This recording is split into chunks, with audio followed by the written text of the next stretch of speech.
Magandang araw po sa inyo, Sir Blair.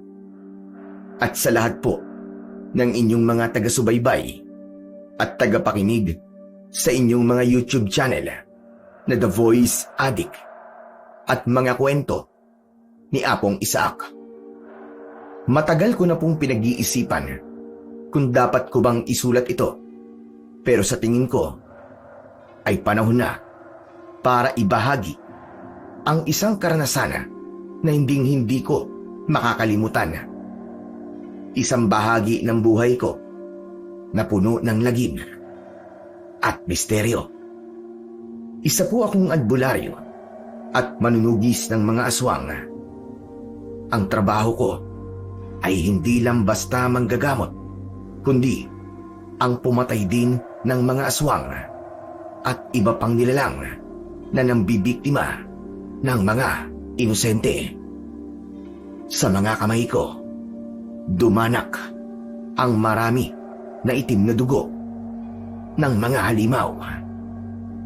Ang kwentong ibabahagi ko po ay tungkol sa kwento at pakikipagsapalaran namin ng anak ko na si Daron. Nagsisimula pa lang siya sa kanyang tungkulin bilang manunugis, pero napasabak na siya sa isang matinding laban. Hindi isa o dalawang aswang ang aming kinaharap, kundi isang kawan ng mga halimaw. Sa kwentong ito, Sir Blair, malalaman nyo kung gaano kahirap panindigan ang tungkulin kapag buhay na ng pamilya ang nakataya. Sana po ay mapili ninyong basahin ang aking sulat. Ako nga po pala si Baste, at ito ang aking kwento. Paparating na sila, Daron. Maging alerto ka. Opo, tay. Kanina pa po ako nakahanda. Saka, naaamoy ko na rin po sila. Malansa na ang ihip ng hangin. Para bang amoy ng nabubulok na karne na ewan. Sumasakit na po ang ilong ko sa tapang ng amoy. Yan ang amoy ng kabatayan, anak. Yan ang hininga ng mga aswang na kanina pa naglalaway sa dilim. Hawakan mo ng maigpit ang buntot ng pagi. Huwag mong bibitiwan yan kahit anong mangyari. Yan lang ang tangi mong sandata laban sa mga kalaban natin. Kaya pakaingatan mo yan. Mahirap ang sumabak sa gera nang walang hawak na sandata. Tama po kayo, tay. Pero huwag po kayo mag-alala. Alam ko na po ang gagawin ko. Lahat ng itinuro niyo sa akin, gagamitin ko po sa laban na to. Mabuti kung ganun, anak. Pero teka, tay. Mukhang may naririnig na po akong mga kaluskos galing sa malayo, Doon, sa may bandang kakahuyan. Parang may mabibigat na mga paang tumatapak sa mga tuyong dahon. Marami sila, tay. Hindi 5, hindi rin 10. Mukhang higit pa dun. Kung ganun, ay malapit na sila. Mabuti na lamang at malakas ang iyong pandinig. Ngayon, ay kailangan natin dagdagan ang kapangyarihan ng ating mga sandata. Sige, akin na yan, latigo mo. Bubuhusan natin yan ng banal na tubig at ng banal na langis. Para isang hataw lang yan sa mga aswang, masusunog kagad at mamamatay na sila. Sige po, heto, tay. Kinuha ko ang inabot na latigong buntot pagi ni Daron. Maingat ko tong inilatag sa tuyong lupa, katabi ng aking matalas na itak. Matapos yun, ay dinukot ko sa aking bulsa ang isang sisidlan o bote ng banal na langis na hinaluan ko ng pinitpit na bawang at mga ugat ng halamang gamot na kinuha ko pa mula sa malayo at matarik na bahagi ng bundok sa lugar namin. Dahan-dahan kong ibinuhos ang malapot na likido sa kabaan ng latigo. Habang ginagawa ko ito, pabulong akong nag-usal ng mga sinaunang orasyon na kaming mga manunugis lamang ang nakakaalam.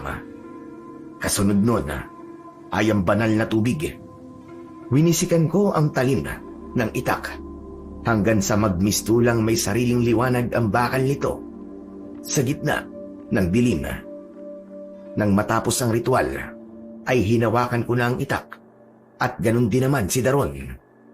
Pinulot niya ang kanyang buntot ng pagi. Nang hawakan ko ang sandata, naramdaman ko ang pag-init ng aking palad. Isang senyales na tinanggap na ng aming mga sandata ang ritual na aking ginawa. Ang langis at ang banal ng tubig ay ang magsisilbing lason na papasok sa sistema ng sinumang aswang na matatamaan namin. Ilang sandali pa, napatingin sa akin ang aking anak. Ay, parang bumibili sa mga yabag nila. May mga sitsit na din ako naririnig. Tay, kinakabahan ako . Huwag kang kabahan. Sila ang dapat nakabahan sa atin, anak. Pero tama ka. Malapit na nga sila. O baka nandyan na nga sila sa paligid . Umiinit na kasi ang mutya na nasa bewang ko. Hudyat yun na may malapit na ako makainkwentro. Tay, biglang tumahimik. Bakit kanina lang ay may mga kaluskos pa? Pero ngayon, bumalot ang katahimikan. Anong ibig sabihin nito? Nagmamasid sila, anak. Mukhang pinalilibutan na nila tayo. Ang katahimikan nilang yan, ang hudyat na malapit na silang sumugod. Damhin mo ang pintig ng puso mo, Daron. Yan ang magsasabi sa'yo kung kailan ka dapat kumilos. Ayan na nga, tay. May nakikita na po akong mga pulang mata na nasa itaas ng puno. Diyos ko, napakarami nila. Nagkatingin ng kaming mag-ama. Tumango ako sa kanya at tumango rin siya sa akin. Sa wakas, ay matutuldukan na rin ang halos 5 oras naming paghihintay sa bungad ng kagubatan. Ilang araw ang nakakaraan, may isang lalaki ang naligaw sa baryo namin at sinabi niyang galing siya sa isang baryong sinalakay ng mga aswang. Binalaan niya kami na itong baryo na namin ang susunod na sasalakayin ng mga aswang. Kaya naman, agad kong inihanda si Daron. Dahil sa kakaibang kakayahan ng aking anak, alam kong malaki ang maitutulong niya sa akin.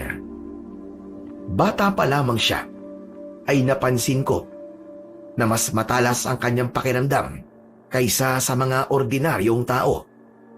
Hindi lang siya basta nakaririnig, kundi kaya niyang tukuyin kung gaano kalayo at kung saang direksyon nang gagaling ang kahit na pinakamaliit na kaluskos.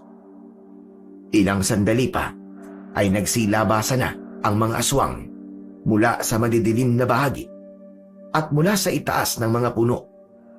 May 15 aswang ang mabilis na tumakbo palapit sa amin.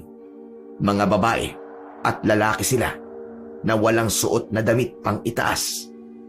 Hubad ang kanilang mga katawan na kulay abo ang balat. Pula ang kanilang mga mata. Nakabuka ang mga bibig nila at nakikita ko ang matatalim nilang mga ngipin. Mahahaba din ang kanilang mga kuko. Kaya natin to, Daron. Humanda ka na. Oo, tay. Halika na. Sugod! Walang aatras, tay! Sinalubong ko ang unang aswang na palapit sa akin. Itinaas niya ang kamay niya upang kalmutin ako sa muka. Pero mabilis akong umiwas pakaliwa. Tapos ay inabot ko ang kanyang tagiliran. Bumaon na ang talim sa malambot niyang laman. Umagos agad ang maitim at mabahong dugo nito na amoy imbornal. Okay, 1 point. Sa kabilang banda, nilabanan naman ni Daron ang 2 babaeng aswang. Hinagupit niya ng buntot ng pagi ang mukha ng aswang. Napunit ang balat nito At dahil sa banal na langis, agad na nasunog ito. Ang galing mo, anak. Sige, pagpatuloy mo lang yan. Salamat, tay. Pero hindi pa sila nauubos. Anak ng putya, heto pa ang isa. Muling iwinasiwas ng anak ko ang latigo. Ngunit mabilis na nakaiwas ang aswang na yon. At sa muli nitong pagsugod, naabot niya ang kaliwang braso ni Daron. Napasigaw siya at namilipit sa sakit. Hindi ko inaasahan ang pagkakataong yon. Pero naging alerto pa rin ako at sa muling pagsugod ng aswang na yon sa anak ko, inunahan ko na siya. Sinalubong ko siya at sinaksak ito sa dibdib. Agad naman itong namatay. Tumigil sa pag-atake ang mga aswang. Medyo lumayo sila ng kaunti nang makita nilang ilang kasamahan na nila ang humandusay. Ayos ka lang ba, anak? Oo, tay. Malayo naman sa bituka to. Pero lintik na yan. Masakit din pala ang kalmot ng aswang, ha? Masakit talaga. Lalo na ang kagat nila. Kaya mag-iingat ka, anak. Saka malas lang. Kung meron ka mandagyan, madededo ka. Tay naman eh. Tinatakot niyo naman ako eh. Sinasabi ko lang para mag-ingat ka na sa susunod. Huwag mong hahayaan na maisa ang kauli nila. Kailangan mong ingatan ang buhay mo, anak. Opo, tay. Tatandaan ko yan. Tignan niyo sila, oh. Bakit sila biglang huminto? At silang may hinihintay, ha? Obserbahan mo din sila, Daron, na. Hindi sila basta huminto lang. Pinag-aaralan nila tayo. Totoo po. Tignan niyo po ang mga mata nila. Mas lalong nagliliyab sa galit.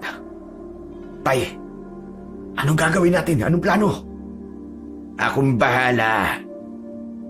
Hoy! Kayong mga anak ng putyang kampo ng dilim. Ano? Hanggang tingin na lang ba kayo? Hanggang dyan na lang ba kaya nyo? May hina kayong nilalang. Mapangas kang matanda ka. Hindi mo kilala kung sinong hinahamon mo. Kilala ko kayo. Kayo yung mga aswang na duwag eh. Hindi kami mga duwag. Hindi ba? Bakit hindi kayo lumapit dito? Labanan nyo kami. Sa kagalingan nyo naman. Para hindi kayo matulad sa mga naunang kasamahan nyo na namatay na. Walang Diyo. Tay, ang galing mong mga asara. Gigil na gigil sila, oh. Hayaan mo silang magalit. Kapag galit ang aswang, nawawala sila sa wisyo. Mas madali natin sila manadaig. O ano? Sige na! Tumugod na kayong lahat sa amin. Ano pang hinihintay nyo? Hindi nyo ba alam na itong sandata ko, uhaw na uhaw pa sa maitim ninyong dugo?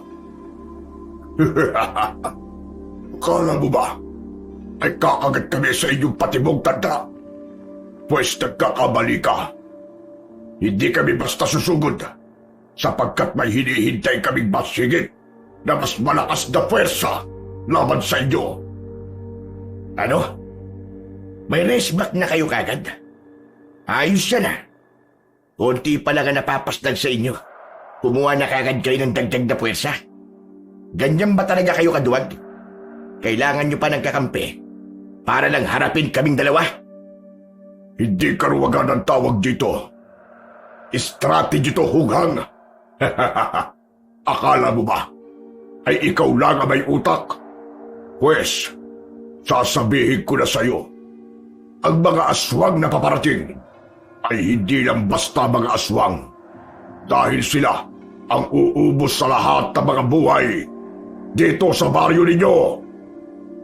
Tay, mukhang totoo yung sinasabi ng hinayupak na yan, ha? May nararamdaman ako at naririnig na paparating pa. Mas matindi to, tay. Kung ganun na, hindi lang pala sila basta nagbabanta. Pero di na bali. Huwag ka magpapaapekto sa mga pananakot na mga yan. Kahit sino pa ang paparating, iisa lang ang kulay ng dugo nila. Kaya-kaya natin silang patayin lahat.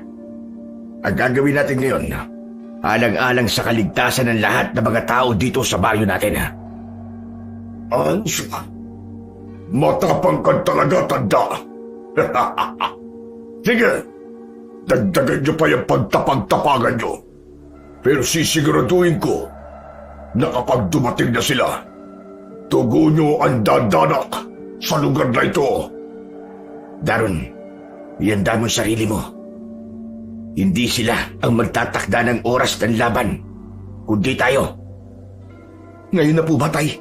Oo. Kailangan na natin silang ubusin bago pa dumating ang mga kasama nila. Sige po, nakahanda na po ako. Sa bilang na 3, susugod tayo. 1, 2, 3. Mabilis pa sa kidlat na sumugod kami ni Daron sa kumpul ng mga aswang na kampanteng naghihintay sa kanilang mga kasama. Kitang-kita ko ang gulat sa kanilang mga mata. Hindi nila inaasahan na kaming dalawa ang lalapit sa kanila. Lumapit ako sa 3 aswang. Ibinato ko ang bote ng langis sa gitna nila. Nabasag ang bote sa lupa at tumalsik ang langis sa binti at mga paa nila. Umusok ang kanilang balat kung saan tumama ang langis. Sumigaw sila at napayuko. Sinamantala ko ang pagkakataon na yon. Mas lumapit pa ako sa kanila. Hiniwa ko ang leeg ng aswang na nasa kanan. Tapos ay agad kong sunod na hiniwa ay ang tiyan ng nasa gitna. At ang pangatlong aswang ay sinubukan akong kalmutin, ngunit yumuko ako at iwinasiwas ko ang itak. Naputol ang binti niya at nadapa siya. Sinaksak ko ang likod niya. Patay silang 3. May mga lumabas ulit mula sa kakauyan. 20 marahil sila. Mas marami na sila ngayon. Tumakbo sila palapit sa amin. Sinalubong namin sila. Patuloy lang ako sa paglaban. At patuloy din si Daron sa pagpalo ng buntot ng pagi. May nakita din siyang putol at matulis na sanga. Pinulot niya ito at ginamit din niyang dagdag niyang sandata laban sa mga aswang. Pumunta ko sa likod ni Daron nang makita kong may tatalon sa kanya mula sa itaas ng puno. Itinaas ko kagad ang aking hawak na itak at pagtalon ng aswang, diretsong tumama sa dibdib niya ang talim nito. Bumaon ito ng malalim. Tapos ay itinulak ko siya palayo at bumagsak siya sa lupa nang wala ng buhay. Tay, marami pa po sila. Pagod na ako. Huwag mong isipin ang pagod, anak. Isipin mo yung mga bata at matatanda na nasa baryo. Kapag bumigay tayo dito, lahat sila ay mamamatay. Alam ko po, Tay. Pero namimintig na po kasi ang braso ko eh. Sumasakit na po sa kakahampas nitong latigo. Anak, makinig ka sa akin. Dumadaloy sa ugat mo ang dugo ng isang manunugis. Ang pagod ay nasa isip lang yan. Kayanin mo. Damhin mo ang kapangyarihang nasa iyo. Tipin mo at damhin mo na ang latigo na yan ay bahagi ng katawan mo. Humikit ng mariin si Daron at huminga ng malalim. Nang idilat niya ang kanyang mga mata, wala na ang bakas ng pagod sa kanyang mga mata. Bigla siyang nanggigil at napuno ng determinasyon. Hinigpitan niya ang kapit sa buntot ng pagi at sa matulis na sanga ng kahoy. Isang malakas na sigaw ang kanyang pinakawalan bago siya muling sumugod sa gitna ng kumpol ng mga aswang. Para siyang kidlat na gumagalaw sa dilim at ang bawat tama ng latigo ay tila may kasama ng pagsabog. Kalkulado niya rin ang bawat galaw. Nakita ko kung gaano siya kalupit. Iwinasiwas niya ang latigo at kapag tinatamaan sa binti ang halimaw ay napapaluhod. Walang pakundangan niyang ibinabaon ang matulis na sanga sa dibdib o likod. Sige! Sino pa sa inyo? Lumapit na kayo sa akin Akala nyo mapapagod ako, ha? Hindi! Hindi ako mapapagod. Hanggat may isa pa sa inyo na nakatayo. Yan ang gusto kong marinig, anak. Manang-mana ka talaga sa akin. Ang galing mo. Tapusin na natin to, Tay. Ubusin na natin sila lahat. Tama. Ngayon ay ipakita natin kung bakit tayo kinakatakutan ng mga aswang na yan. Sugod! Tumagal din ng halos 2 oras ang pakikipaglaban namin sa mga aswang. Wala kaming tigil sa paggalaw. Sumasakit na rin ang mga braso at binti ko. Pero hindi ako pwedeng tumigil. Hindi rin huminto si Daron. Puno na ng dugo ang damit namin. Ngunit hindi ito aming dugo. Dugo ito ng mga kalaban namin. Ilang sandali pa, unti-unti nang naubos ang mga kalaban namin. Wala na ring umaatake. Puro patay na katawan na lang ang nakakalat sa lupa. Ngunit may nakita kong isang aswang na gumagapang. Siya na lang ang natitirang buhay sa kanila. Naputol ang kaliwang binti niya kanina. Gumagapang siyang gamit ang kamay at kanang binti palayo sa amin. Oh, saan ka pupuntang hayop ka? Baka maligaw ka. Hindi naman dyan ang papuntang impyerno, ha? Gusto mo bang ituro ko sa yung shortcut? Isang taga lang sa leeg mo. Makakarating ka na sa tatay mo si Satanas. Hayop ka! Mga hayop kayo! Kami pa ang hayop ngayon, ha? Bakit? Kami ba pumapatay ng mga inosenteng tao, ha? Kami ba nambibiktima ng mga tao? Tignan mo nga ang sarili mo. Ikaw ang mas mukhang hayop. Para kang uod na gumagapang. Isang uod na kayang-kaya kong tapakan at durugin. Oh, ano? Nasaan ang pinapakita mong yabang kanina? Akala ko ba uubusin nyo lahat ng may buhay dito sa amin, ha? Tatapusin talaga namin kayo. Sinuwerte lang kayo ngayong gabi. Kaya huwag kang masyadong magsaya. Abatay, lumalaban pa tong tarantadon to, ha? Kaya nga eh. Hoy, huwag ka nang magtapang-tapangan. Dahil mamaya lang ay ihahatid na kita sa huli mong hantungan. E di ihatid mo na. Patayin mo na ako. Hindi ako natatakot mamatay.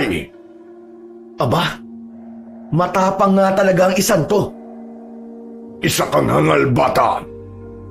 Kung inaakala nyo na panalo na kayo, nagkakamali kayo. Maliit na bahagi lang kami ng pangkat namin. Pinadala lang kami rito para subukan ang baryo nyo. Meron kami pinuno at marami ang kanyang kawan. Isa siyang napakalakas na aswang. Hindi nyo siya kaya. Wala kaming pakialam sa pinuno mo, hayop ka. Kung pupunta siya rito, papatayin din namin siya. Tulad ng ginawa namin sa mga kasama mo. Hangal ka. Uulitin ko. Hindi nyo siya kaya. At saka kahit mapatay nyo kaming lahat ngayon, hindi titigil ang mga kalahi namin sa pag-aasik ng lagim. Babalikan nila ang baryong ito para kami ay ipaghiganti. Uubusin namin ang lahat ng mga tao dito at sa mga kalapit na baryo. Walang matitira sa inyo. Lulunurin namin kayo ng sarili ninyong dugo. Mag-aasik kami ng lagim. Gabi-gabi hanggang sa sumuko kayo at ibigay nyo na ang mga laman ninyo sa amin. Ngunit biglang natigilan ng aswang. Nanlaki din ang mga mata ko sa mga sumunod na ginawa ni Daron. Sa isang iglap, itinarak ng anak ko ang hawak niyang matulis na sanga sa mismong batok ng aswang. Tumagos ito sa lalamunan ng halimaw, dahilan upang maputol ang anumang sasabihin niya pa sana. Wala siyang nagawa nanlaki ang kanyang mga mata habang bumubulwak ang dugo sa kanyang bibig. Tapos ay nangisay siya hanggang sa tuluyan ng malagutan ng hininga. Anak, ano yun? Ano ginawa mo? Pasensya na po kayo, tay. Ang ingay kasi, kaya pinatahimik ko na. Maikli din palang pasensya mo tulad ko, anak. Pero ayos na yan. Masyadong madaldal ang isang to. Pero sa susunod, magbabala ka naman bago ka sumunggab. Nabibigla ko sa bilis mo eh. Pasensya na po talaga, tay. Sige po, hindi ko na po ulitin. Pero tay, ano ang gagawin natin sa mga bangkay nila? Kailangan natin pagsama-samahin ang mga katawan nila. Halika, tulungan mo ko. Dali natin sila dyan sa gitna. Pero tay, ang dami niyan. Huwag ka na magreklamo. Hindi natin pwedeng iwanan ng mga to rito. Dahil kapag nasikatan sila ng araw bukas, babaho ang buong baryo at baka magdulot pa ng sakit sa mga tao. Ay, nako. Sige, uunahin ko na po itong mukhang uod na to. Nagsimula kaming mag-ama na hilahin ang mga patay na aswang. Mabigat ang bawat isa sa kanila, lalo na ang mga lalaking aswang na may malalaking katawan. Hinawakan ko ang mga paa ng aswang at kinaladkad ito papunta sa gitna. Sumunod si Daron, bitbit ang dalawang babaeng aswang, tapos ay pinagpapatong namin sa tumpok. Isa-isa naming kinuha ang naputol na mga braso at binti at pati na ang mga ulong nahiwalay sa katawan ng mga aswang. Kanina sa bakbakan. Pagkalipas ng ilang minuto, nakabuo kami ng isang mataas na tumpok. Mabaho na ang ilan sa kanila. Masangsang at masakit na sa ilong. Kumuha ako ng ilang piraso ng bunga mula sa aking bulsa at ipinakita ko ito kay Daron. Yun ang bunga ng abgel o mas kilala bilang petroleum nut. Hugis itlog ito at parang karaniwang bunga lang. Pero ang totoo, punong-puno ito ng natural na langis na parang petrolyo. Kapag piniga, lalabas ang likidong amoy gasolina at madali din itong magliyab kapag pinadilaan ng apoy. O Daron, halika rito. Dahil naging mahusay ka ngayong gabi at hindi ka umurong sa laban, ibibigay ko sa iyo ang karangalan. Sunugin mo mga aswang. Eto, kunin mo mga bunga na to at iipit sa mga katawan nila. Saka mo sindihan. Sige tay, akin na po. O ito, kunin mo na rin tong posporo. Sige po. Aba, ayos talaga ang mga bunga na to, tay. Amoy gasolina talaga siya. Lagot kayong mga aswang kayo. Ngayon din, dadaling ko na kayo sa huling hantungan nyo. Doon na kayo sa impyerno. Isa-isa nang sinindihan ni Daron ang mga bunga. Lumapit ako sa kumpul ng mga patay na aswang. Nagsimula akong magdasal ng orasyon. At nang malapit nang matapos ang dasal, biglang lumaki ang apoy. Dahan-dahang nilamon ng higanting apoy na yon ang katawan ng mga aswang. Inaanod namin ang apoy. Marami itong usok na maitim. Umaamoy ang nasusunog na buhok at laman. Naririnig namin ang paglagutok ng mga buto sa loob ng apoy. Nakatayo lang kami ni Daron doon ng tahimik. Tumingin ako sa aking anak. Hawak pa rin niya ang kanyang latigo at pati na ang sanga na matulis. Natuwa ako dahil matapang na ang anak ko. Natutunan niya ng gamitin ang kanyang kakayahan at alam kong handa na siyang maging tagapagmana ng galing at kaya na din niyang hawakan ang responsibilidad ng aming lahi bilang mga albularyo at manunugis. Anak, narinig mo ang banta ng aswang sa atin. Ang ibig niyang sabihin, kailangan nating mapagmatsyag. Dahil hindi pa tapos ang panganib. Ang mga napatay natin ay mga kawalang. Ang totoong kalaban ay ang nag-utos sa kanila na sumugod dito. Alam ko po, Tay. Hindi ko makakalimutan ang sinabi niya. Nauubusin nila tayo at lulunurin sa sarili natin dugo. Pero hindi ako papayag. Kailangan natin silang unahan, Tay, bago pa nila magawa yun. Yan ang gusto kong marinig sa'yo. Pero tandaan mo, ang pagiging manunugis ay hindi lang puro tapang at lakas. Kailangan mo ring gamitin ang iyong pakiramdam at ang talas ng iyong isip. At kailangan ay handa ka pa rin palagi dahil anumang oras pwede silang sumalakay. Opo, pero wala naman pong dapat ipag-alala, di ba? Lalo at kasama ko ang pinakamahusay at pinakamabangis na kapitan at manunugis ng mga aswang. Ayan tayo eh. Magaling ka talaga sa ganyan eh. Mahusay kang mambola. Hindi naman po pambobola yun, Tay. Kaya nga po mahal na mahal ko kayo eh. At mahal na mahal kayo ng mga tao dito sa atin. Dahil sa pagmamahal nyo sa kanila. Kampante sila. Naligtas sila sa anumang klase ng panganib. Sa kabukod dun, Tay, may mabuti kang puso. Kaya hangang-hanga talaga sa inyo ang lahat ng tao dito bilang kapitan nila. Tay, ikaw talaga ang idolo ko. Salamat, anak, kung ganun. O siya, umuwi na tayo. Tapos na ang trabaho natin dito. Isa pa, ay kailangan nating gamutin ang mga sugat mo. Dahil baka ma-infection pa yan. Tara na. Sige po. Gutom na rin po ako eh.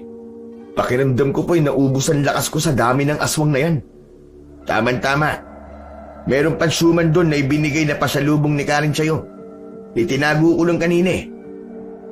Kasi baka hindi mo kainin. Sayang lang. Tayo naman eh. Bakit naman kayo tumanggap ng pagkain mula sa babaeng yun? Pambira naman oo. Aasa na naman yun, panigurado. Aba, halaga naman tanggihan kong biyaya. Bawal tanggihan ng grasya iyo. Kaya yun, yung pagkain yun ang kakainin natin mamaya.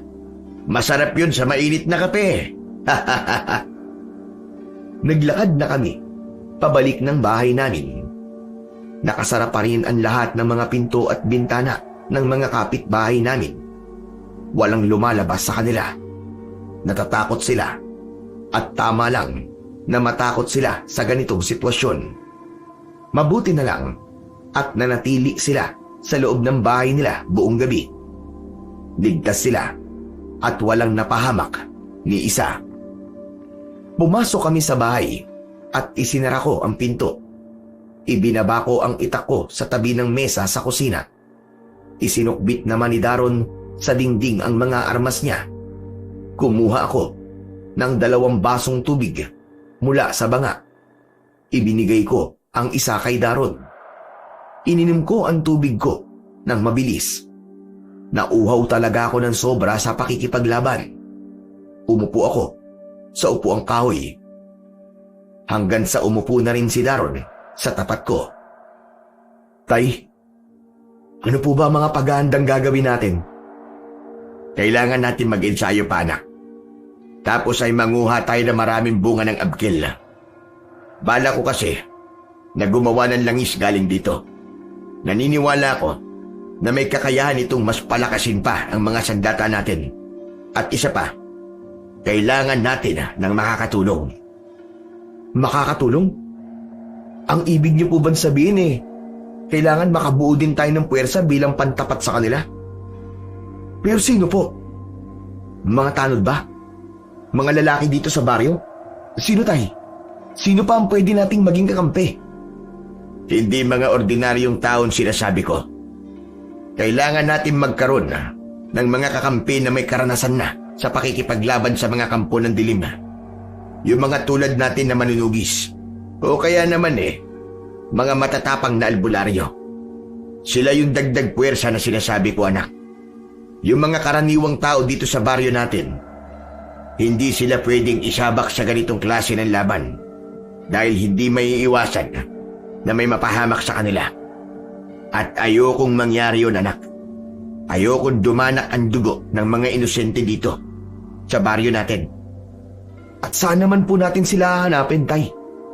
Ang akala ko po kasi, tayo na lang po natitirang manunugis dito sa bayan natin. Saka di ba sa panahon ngayon, madalang na lang po mga katulad natin? Madami pa, Daron. Ang iba ay nagpapahinga lang kasi pagod na. At yung iba naman, namumuhay na ng tahimik. Pero oras na malaman nilang nanganganib ang buong bayan natin, alam kong lalabas sila. May mga kumpare ako sa kabilang barangay, sina Mang Teroy at Kaambo. Mga veterano ang mga yan sa pagtugis ng mga aswang. Siguradong matutulungan nila tayo. Sigurado po ba kayong tutulong sila, Tay? Baka naman ayaw na po nilang madamay sa gulo natin. Tutulungan nila ako, anak. Alam mo bang utang nila sa akin ang pangalawa nilang buhay?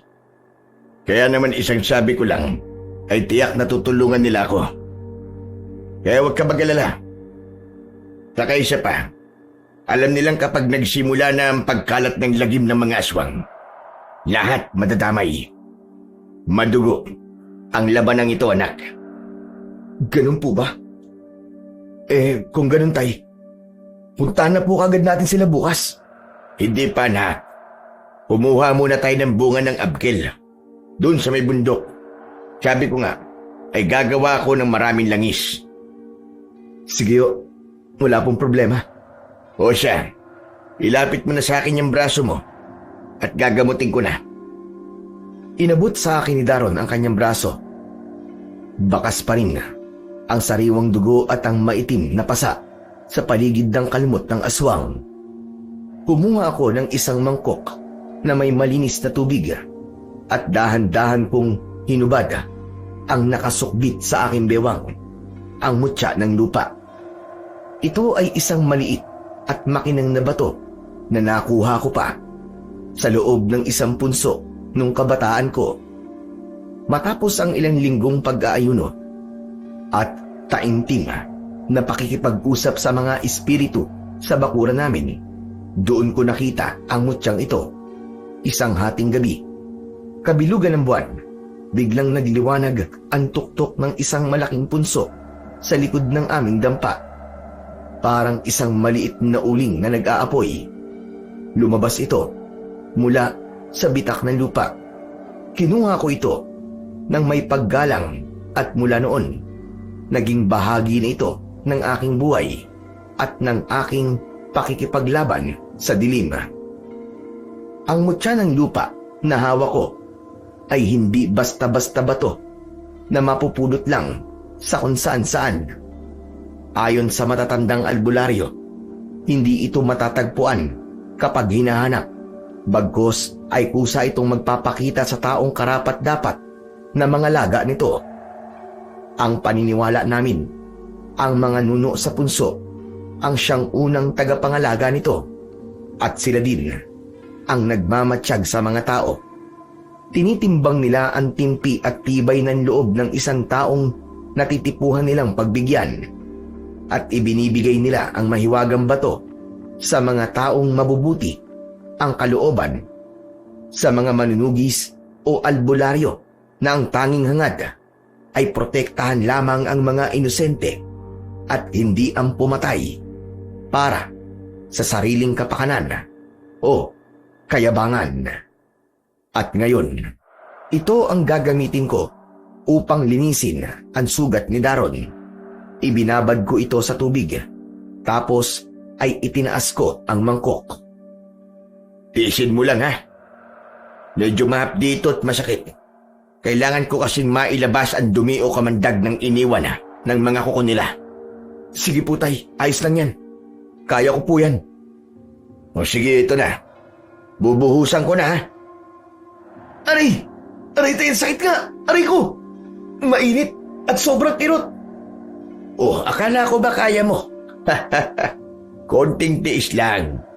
Parang kagat lang ito ng langgam. Aray! Aray, ang sakit! Ang sakit na nararamdaman mo ay tanda na hinihigop na ng mutya ang kamandag. Konti pa, anak, tiisin mo pa. Kung hindi kasi natin to gagawin, mamamagayan at magiging kulay ube ang buong braso hanggang sa mabulok. Nang matapos mabuhusan ang mga sugat, ipinatong ko ang mutya sa ibabaw ng braso niya. Bumulong ako ng isang maikling orasyon para sa paghilog at nakita namin na unti-unting nawawala ang itim na kulay sa paligid ng kalmot. Wow! Ang galing! Lumilinis ng sugat ko ah! Siyempre naman. O siya, ngayong malinis na yung sugat mo, magbihis ka na at matulog. Maaga pa tayo bukas. Akit tayo ng bundok. Sige po tay, salamat po ah. Magpahinga na rin po kayo. Kinabukasan ay umakyat na kami ng bundok. Pagdating namin sa kakauyan, bumungad sa amin ang mga puno ng abkel na hitik sa bunga.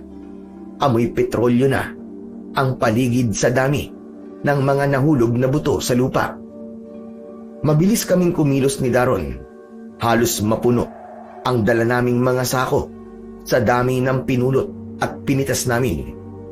Kulay berde at malulusog ang mga ito. Mabigat ang dala namin pababa ng bundok. Pero ayos lang dahil kailangan ko talagang makagawa ng maraming langis at pampaningas na gagamitin namin sa posibleng susunod na laban. Tiniis ko ang bigat nito hanggang sa makarating kami sa aming baryo. At ilang sandali pa nga, natanaw ko na ang bahay namin. Pero agad na kumunot ang noo ko nang may nakita kong 2 lalaki na nakaupo sa hagdan ng bahay ko. Ang isa ay pamilyar sa akin. Siya si Teroy. At yung isa naman ay isang batang lalaki na noon ko lang nakita. Nang makalapit na kami, agad na tumayo si Teroy. Bakas sa mukha niya ang pagod at puyat. At para bang takot siya na hindi ko madalas makita sa isang veteranong manunugis na tulad niya. Master, salamat naman at nakabalik na kayo. Teroy, napadalaw ka. Anong balita? May sadya kasi ako sa'yo. Kailangan namin ang saklolo nyo. Sa baryo namin, walang tigil ang pagsalakay ng mga aswang. Nung nakaraang linggo, mga hayop lang ang pinapatay nila. Pero nung nakaraang araw, may mga bata nang nawawala. Kinukuha nila at dinutukot ang mga bata at pinapatay. Pati, 5 na nabiktima nila. Hindi ko na kayang protektahan ang baryo namin. Anong gusto mong gawin ko? Ano bang tulong ang kailangan ninyo? Isa ka sa pinakamagaling na manunugis, Baste. Alam kong sa tulong mo, mapapatay natin ang mga aswang na yun. Yun ang gusto kong gawin mo. Patayin natin ang mga aswang na nananamantala sa baryo namin. Heto, meron akong dala para sa'yo. Ano yan, Teroy? Aba, bakit mo ko inaabutan ng brown envelope? Naipon namin tong pera galing sa kontribusyon ng mga tao sa amin. Malaking halaga din yan. Yan ang bayad nila, kapalit ng pagtulong mo sa amin. Aba, sandali lang, Teroy. Hindi ko matatanggap yan. Hindi ko kailangan ng pera nyo. Ano ka mo? Bakit? Tignan mo muna kasi ang dalahan. Kung kulang, dadagdagan namin, walang problema. Hindi siya ganun ang ibig kong sabihin, Teroy. Hindi ko kailangan ng pera dahil hindi naman ako nagpapabayad. Ang pagiging manunugi sa albularyo ay hindi isang negosyo. Alam mo yan. Hindi ko ibubuwis ang buhay ko para sa papel na yan. Tungkulin ko ang pumatay ng mga halimaw dahil yun ang tamang gawin. Kaya itabi nyo na yan at ibigay sa mga pamilyang nawalan. Pasensya ka na. Desperado na kasi kami talaga. Huwag mo nang isipin yun. Daron, ipasok mo na sa loob ang mga dala natin. Teroy, bigyan mo ako ng isang araw para makapaganda. Yun ay kung ayos lang sa'yo. May oo naman, Biste. Diyos ko, salamat talaga. Salamat at pumayag ka. Tinignan ko si Kateroy habang nakaupo. Nung huli kaming magkasama, medyo bata pa siya noon. Malakas, mabilis at mabangis siya. Pero ngayon, halos lampas 60 taong gulong na siguro siya. Mas matanda sa akin ng halos 10 taon. Kulubot na ang kanyang balat at puti na rin ang kanyang buhok. Nung kabataan namin ni Kateroy at ng isa pa naming kasama ay mga kinatatakutan kaming manunugis. Maraming mga grupo ng aswang ang ilag at takot sa amin. Wala kaming sinasanto noon. Halos lahat ng kuta ng mga halimaw ay pinapasok namin. Basta merong nambibiktima. Si Kateroy ang eksperto sa mga patibong, habang si Ambu naman ang pinakamagaling sa orasyon. Samantala, biglang inabutan ni Daron si Kateroy ng isang tasang kape. Tinanggap ito ng matanda ng may tipid na ngiti. Tila naman nagising ako sa aking pagmumuni-muni nang biglang magsalita ang aking anak. Tay, bakit di mo kaya sabihin kay Kateroy yung napag-usapan natin kagabi? Oo nga pala, no. Muntik ko na makalimutan.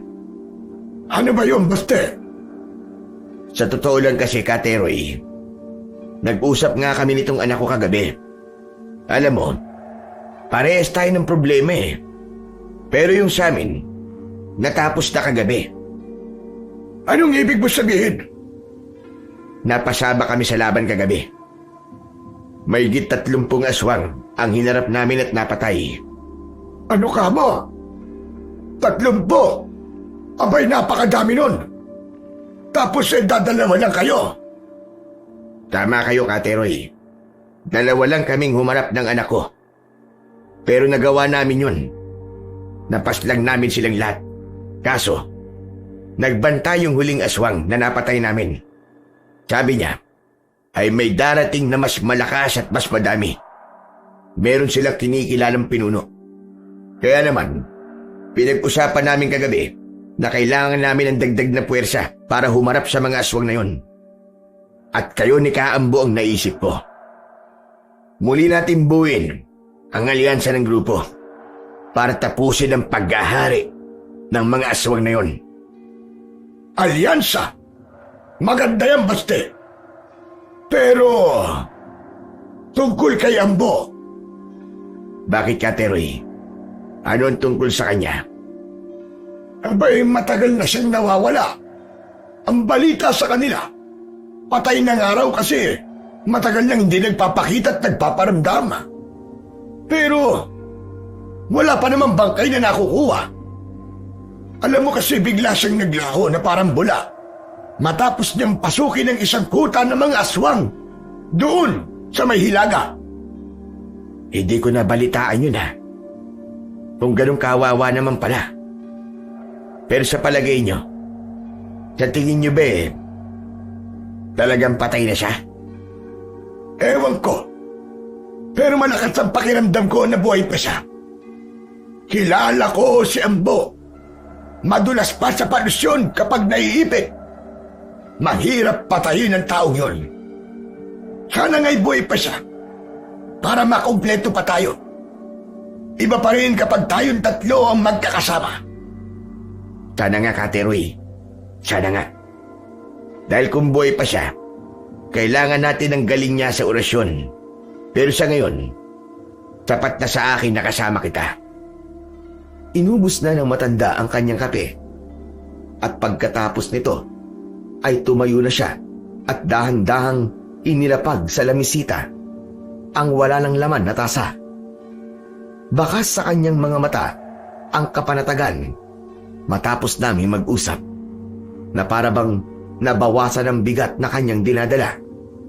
Nagpaalam na siya na kailangan niya ng maunang bumalik sa kanilang baryo upang ihanda ang sarili niyang mga gamit at mga patibog. Nang makaalis na siya, hinarap ko naman ang anak kong si Daron. Anak, mukhang mapapasabak nga na naman tayo. At mukhang hindi rin biro ang kalaban doon. Dahil hindi naman hihingi sa akin ng tulong ang matandang yon, kundi malupit ang mga aswang na nasa baryo nila. Baka po dahil sa katandaan. Iniisip na po niyang mahina na siya.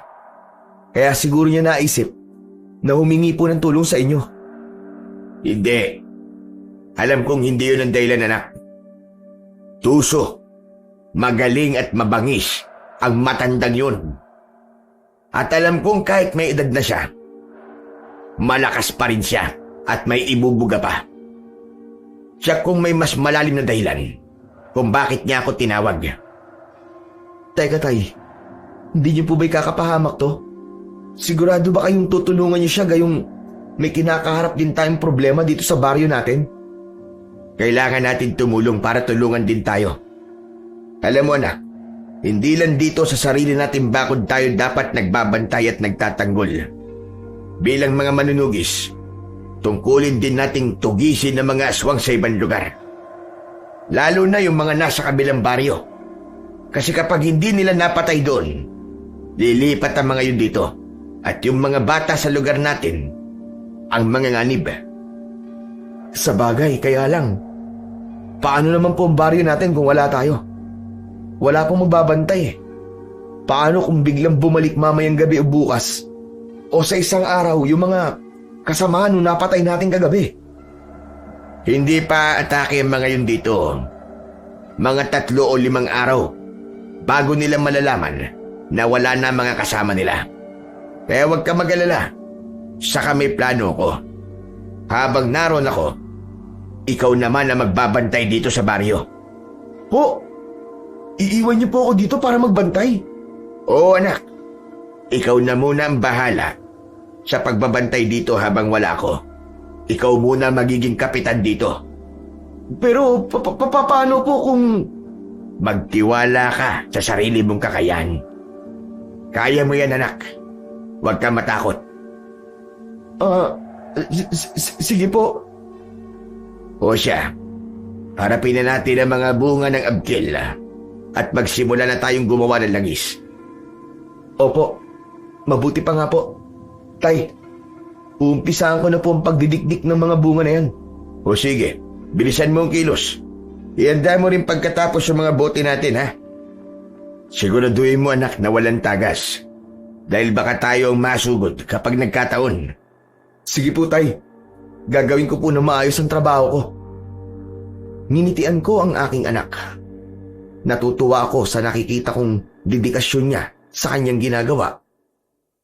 Hindi ko tuloy maiwasan na maalala ang sarili ko noong kaparehas ko pa siya ng edad. Parang ako siya. Walang halos pagkakaiba. Tay, may problema ba? Bakit kanina pa po kayong ngiti ng ngiti dyan habang nakatingin sa akin? Wala naman.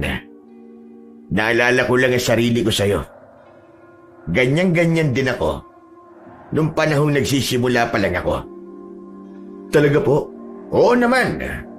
Kaya ikaw, pagbutihan mo lang. Lagi mong isa sa puso lahat ng ginagawa mo, anak. Opo, tay, pangako po. Hindi ko po kakalimutan ang mga turo nyo. Tama yan. Ganyan nga, anak. O heto, meron akong ibibigay sa'yo. Po? Pero bakit niyo po ito binibigay sa akin? Sa inyo po yan, di ba? Sa inyo po ipinagkaloobang mutya ng lupa. Pansamantala lang naman ito, anak. Ikaw na muna magtago nito habang nasa kabilang baryo ko. Pero tay, anting-anting nyo yan eh. Paano kayo makakalaban ng maayos kung... Huwag kang mag-alala. Hindi lang naman sa mutya nang gagaling ang galing ko eh. Marami na akong karanasan, anak. Wala kang dapat na ipag-alala sa akin.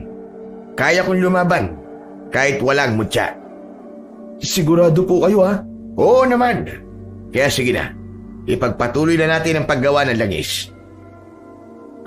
Tumango si Daron at muling ibinaling ang atensyon sa kanyang ginagawa. Pinanood ko ang bawat pagbagsak ng pambayo sa lusong habang dinidikdik ni Daron ang mga laman. Unti-unting lumalabas ang langis nito Kumuha ako ng isang malinis na tela at doon namin inilagay ang mga nadurog na bunga para pigain ng gusto. Madulas at malagkit ang aking mga palad habang pinipiga ito ng gusto at inilalagay sa isang malaking kawa.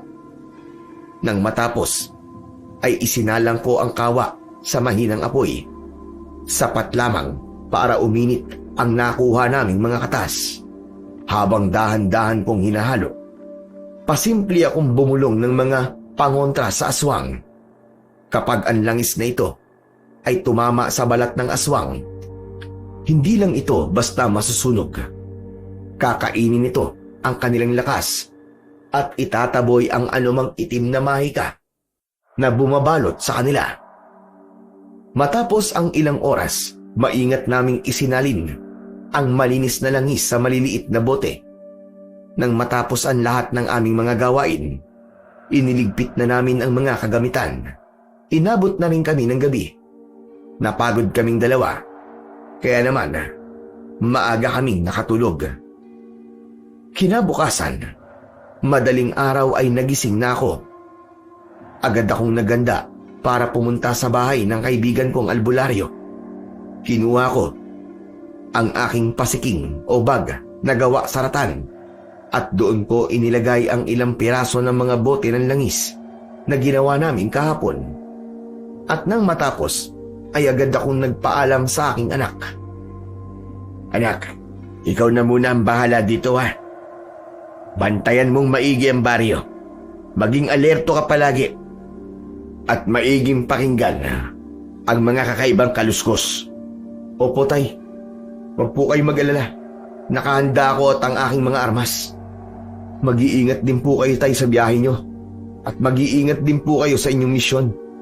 Dalangin ko, tay, na makabalik po kayo ng ligtas dito sa baryo natin. Salamat, anak. Tatapusin namin kagandang misyon na to para makabalik kagad ako.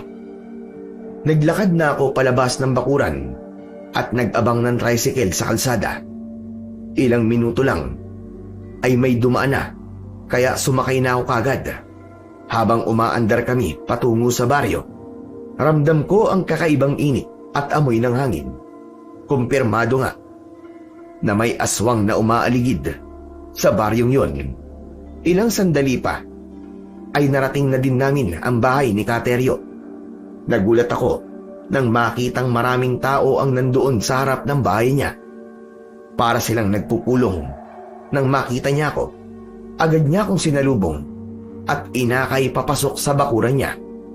Pumwesto kami sa harap ng mga tao. Mabutit nandito ka na. Tama-tama, Baste.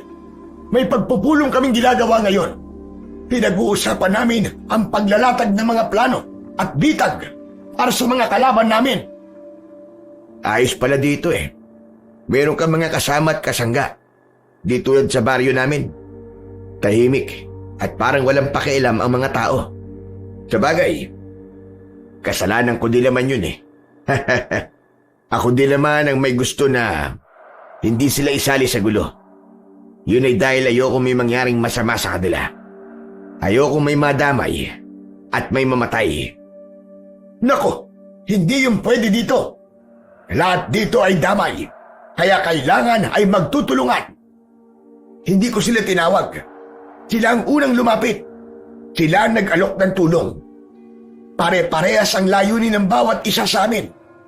Ang gusto namin ay matigil na ang kasamaan ng mga kampon ng kadiliman.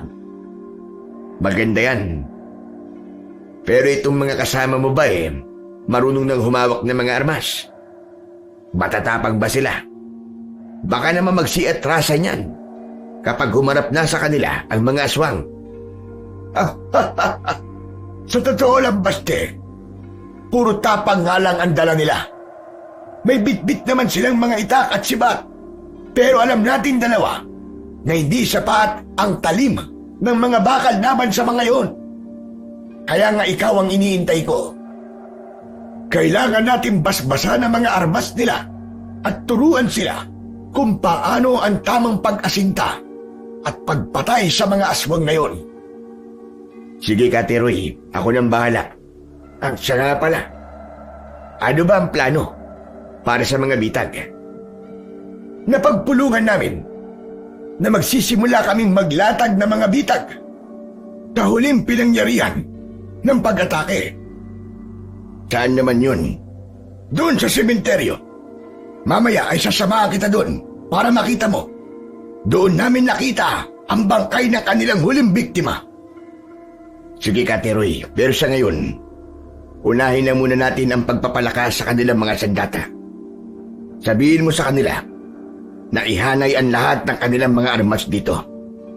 Lalagyan ko ang mga yan ng langis na may pangontra na tiyak na makakapinsala sa mga aswang kapag tumama sa kanilang balat. Agad na kumilos si Kateroy matapos kong ibigay ang instruksyon. Tinawag niya ang mga lalaking kasama niya at sinabihan silang ilabas ang lahat ng kanilang mga sandata. Hindi nagtagal, isa-isang lumapit ang mga taga-baryo. Bit-bit ang iba't ibang uri ng kanilang mga armas. Pinalinya ko sila sa harap ng isang mahabang lamesang kahoy. Inilabas ko mula sa dala kong pasiking ang mga bote na naglalaman ng langis ng abkel. Pagbukas ko ng takip, agad na humalimuyak ang matapang na amoy ng petrolyo sa paligid. Nanghingi ako ng isang pirasong tela at sinimulang pahiran ang bawat armas. Habang ginagawa ko ito, pabulong akong umusal ng mga orasyon. Nang matapos kong pahiran ang huling itak, sinabihan ko sila na huwag pupunasan at hayaan lang na sipsipin ng bakal ang langis na ipinahid ko at huwag muna itong gagamitin sa ibang bagay sapagkat ang mga sandatang yon ay gagamiting kagamitan pandigma laban sa mga aswang. Makinig kayong lahat. Yung mga armas ninyo ay mabisa ng panlaban yan sa mga aswang. Dahil kapag tinamaan sila niyan sa balat, parang asido yan. Nakakain sa laman nila. Kahit daplis lang, hindi sila makakagalaw ng maayos dahil unti-unti silang masusunog. Totoo ang sinabi ni Baste, mga kasama. Magtiwala kayo sa kanya. Subok na ang galing niya sa pagpapalakas ng mga armas. Magaling to. Baka nga mas magaling pa sa akin. Huwag mo naman akong bulahin ng ganyan, Kateroy. Alam naman nating lahat na sa ating tatlo ay ikaw ang pinakamahusay at madiskarte sa labanan. Wala kang katulad. Hindi kita binobola, Baste. Alam ko ang kakayahan mo. Pero seryoso ako, mga kasama. Magaling talaga ang taong ito. Ngayon na may panlaban na tayo sa mga aswang, wala na tayong dapat na ikatakot. Sila na ang dapat na matakot sa atin. Kaya humanda talaga ang mga aswang na yan na bumibiktima rito sa baryo natin. Ngayong gabi, tayo naman ang manunugis sa kanila. Lolo, sasama po ako sa pagtugis mamaya. Kaya ko din naman po eh. Gusto ko rin po makatulong. Ano ba pinagsasasabi mo? 10 taong gulang ka pa lang, Popoy. Anong sasama? Akala mo ba madali lang ang manugis ng mga aswang? Hindi ito laro, Apo. Kamatayan ang sasapitin mo kapag hindi ka marunong lumaban. Kaya ko na po lumaban. Ito po oh. May sandata naman po ako eh. Magaling po ako manirador ng mga ibon. Mang Baste, pwede niyo po ba lagyan ng langis sa mga bala ko? Ito po oh. Kinuha ko pa po sa ilog ang mga bato na yan. Popoy, ano ba? Hindi ka ba nakikinig? Itago mo na lang yan laruan mo. Huwag kang sumasali sa usapan ng mga matatanda. Baste, pagpasensyahan mo na yung apo ko, ha? Masyadong mapusok. Ayos lang yun, Kateroy. Huwag mo nang pagalitan ng bata. Alam mo, kahit maliit yan, meron siyang kayang gawin. Akin na yung mga bato at lalagyan ko ng langis. Talaga po? Ibig sabihin po eh, pinapayagan niyo na po akong lumaban? Nako, pagdating sa bagay na yan, hindi pwedeng ako magdesisyon, bata. Ang lolo mo ang tanungin mo. O sige, papayag ako na basbasan niya ang mga bato at ang tirador mo na yan. Pero hindi kita papayagan sumali sa pagtugi sa mga aswang. Masyado ka pa talagang bata, Apo. Ayoko na pati ikaw ay mapahamak. Aba, ikaw na lamang ang natitira sa akin. Kaya pakiusap, huwag nang matigas ang ulo mo. Opo, Lo. Hindi na po. Kinuha ko ang mga dalang bato ni Popoy at isa-isang pinahiran ang mga ito ng langis habang bumubulong ng mga orasyon. Pagkatapos, dinukot ko ang isang maliit na bote sa aking pasiking at iniabot to sa kanya. Sinabihan ko siyang gamitin niya ito kapag kailangan. Ipinaliwanag ko sa kanya na ang langis na yon ay may halong lason para sa mga aswang. Pagkatapos nun, ay muli ko nang hinarap ang mga tao. Diretsahan kong sinabi sa kanila ang plano. Binigyang diin ko din na wala dapat hihiwalay. Matapos ang briefing, nakita ko ang pagtango ng lahat. Walang masyadong nagtanong. Kaya naman, alam ko, handa talaga sila at determinado silang tapusin ang kanilang mga kalaban. Napaisip tuloy ako at nasabi ko sa sarili ko na sana ganito din ang mga kababaryo ko. Nang masigurong nakuha na nila ang lahat ng plano, nagsimula na kaming kumilos. Kasama ko si Kateroy at ang mga lalaki. Pumunta kami sa sementeryo. Hindi na kami nag-aksaya ng oras. Inutusan ni Kateroy ang mga kasama namin na maghanap ng mga matitibay na sanga at baging sa paligid, habang ang mga lalaki ay abala naman sa pagkuha ng mga gamit. Kami naman ni Kateroy ay nagsimulang mag-ikot para tignan ang mga posibleng daanan ng mga kalaban. At doon kami naglatag ng mga bitag. May mga dala kaming mga patay na hayop bilang panilo o balatik sa mga aswang. Siniguro namin na bawat bitag ay nakatago ng maayos para hindi nila ito mahalata. Nang matapos ang paglalatag, humanap kami ng isang mataas at madilim na bahagi kung saan kitang-kita namin ang kabuuan ng sementeryo. Doon kami pumwesto at nagsimulang mag-abang. Handa na ang lahat at ang huling kailangan na lang naming gawin ay ang maghintay sa paglubog ng araw. Ilang sandali pa, tuluyan na ngang lumubog ang araw at binalot na ng dilim ang buong sementeryo. Ang tanging nagbibigay ng konting liwanag ay ang malamlam na sinag ng buwan. Nagsimula na kaming maghintay at mag-abang. Subalit matapos ang 3 oras, wala pang dumarating. Ang tagal naman Naiinip na ako. Talaga? Mukhang bago yung Kateroy Dati naman ay di ka mainipin. Aba, ganyan na ba talaga kapag tumatanda na? Ano ka mo? Sinong tinawag mong tumatanda? Hoy, kalabaw lang ang tumatanda. Pero ako tignan mo. Makisig na makisig pa rin ako. Sige na nga. Si Manong Ambu kaya? Ano na kaya ang itsura niya ngayon? Baka mas matanda na siyang tignan kaysa sa'yo. Palagi kasing aburido at problemado yung tao na yun Ay naku, sinabi mo pa. Nakakamiss din pala ang damuho na yun, ano? Alam mo, mas maganda sana kung kumpleto tayong 3. Sayang naman yung tao na yun.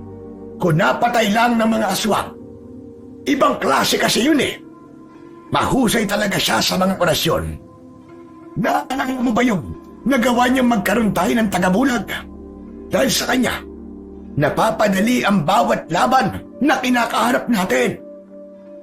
Totoo yan, Kateroy. Madali lang sa atin ang lahat kung kasama siya. Pero nagtataka ako Bakit kaya sa dami ng bayan dito sa Pilipinas, ay itong bayan natin ang napili nilang pamugaran at paghasikan ng lagim? Hindi ko rin alam kung bakit dito. Siguro nalaman nila na tahimik na dito at pumanaw na din ang ilang mga manunugis. Siguro ay iniisip nila na wala nang nagbabantay sa mga baryo dito. Ha, ha, ha. Pero nagkakamali sila. Hindi nila alam na buhay pa ako. At sa palagay mo ba, ay takot pa din sila sa'yo? At bakit hindi? Aba, kung kilala nila ako, matatakot pa rin sila. Naaalala mo ba yung kabataan natin na halos isang taon din ng mga aswang na napaslang natin? Makakalimutan ko ba yun?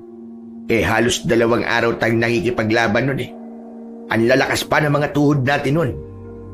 Tapos, ang bibilis pa natin. Tama ka. Mabibilis pa nga tayo nun. Pero ngayon, sa palagay mo ba, Baste, ay kakayanin ko pa? Tignan mo ang mga tuhod ko at ang mga paa. Nirarayuma na. Ha! Saka konting baluktot lang ng likod ko. Ngayon nahihirapan na akong umunat. Akala ko ba'y malakas ka pa? At kalabaw lamang ang tumatanda? Siyempre sinabi ko lang yon para hindi panghinaan ng loob ang mga kasama natin. Huwag mo nang isipin kung malakas ka pa o hindi na. Kasi mamaya, magtutulungan naman tayong lahat Kung sakali man na atakihin ka ng Rayuma mamaya, babantayan ko likod mo, huwag ka mag-alala, akong bahala sa'yo. Hindi tayo magpapatalo sa mga aswang na yon. Hindi nila makukuha itong baryo nyo. Nagpatuloy kami sa kwentuhan. Yung inip na nararamdaman ni Kateroy ay tila nawala bigla. Masaya siya. Nakangiti habang inaalala ang mga nakaraan naming 3. Natatawa siya kapag naaalala yung mga pagkakamali o kapalpakan namin noon. Maya-maya pa ay biglang may narinig kami. Isang malakas at nakakakilabot na alulong ang umalingaw-ngaw mula sa hilagang bahagi ng kakahuyan. Sinundan ito ng mga kaluskos ng tuyong daon na naaapakan. Narito na sila. Paparating na. Hinawakan ko ang balikat ni Kateroy para paalalahanan siya. Tumingin kami sa bukana ng sementeryo. Mula sa likod ng mga puno, isa-isan lumabas ang mga kalaban. Halos 10 aswang ang naglalakad papasok. Nandilisik ang pula nilang mga mata. Nakalabas pa ang mahahaba at matutulis nilang mga kuko. Ngunit ang ikinabigla namin ay nang makita na may bitbit sila. Putragis na yan! Tignan mo! Nakakuha na naman sila ng bagong biktima! Teka! Bakit parang kilala ko yung batang biyag nila? Diyos ko po! Si Popoy! Ano ka mo? Si Popoy? Sigurado ka ba? Oo, siya yun. Maski umbok ng tumbong nun ay kabisado ko. Lokong batang ito. Sinabi ko na kasing huwag lalabas ng bahay. Napakapasaway. Humanda talaga siya sa akin.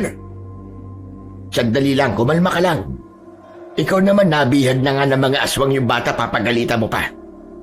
Mag-relax ka at umisip tayo ng paraan kung paano sa mababawi. Di nauubra mga ginawa natin patibong. Dahil tiyak, pati ang apo mo ay masasaktan kapag ginamit natin ang mga yon. Tama ka. Kung ganun, anong gagawin natin? Sa pagkakataong yon, ay nanahimik ako. Nag-isip ako ng malalim. Hindi na talaga namin pwedeng senyasan ang mga kasama na pakawalan ang mga patibong. Tuluyan na ngang nasira ang mga plano namin.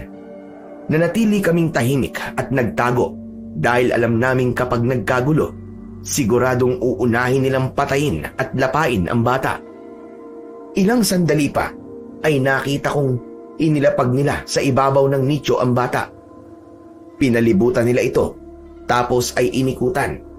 Para silang nagsasagawa ng ritual o dasal bago siya kainin. Subalit, kahit ganun ang sitwasyon, napansin ko ang kakaibang katapangan ni Popoy. Hindi siya takot sa mga aswang. Akala niyo ba'y natatakot ako sa inyo? Hindi ako takot sa inyo. Mga pangit kayo.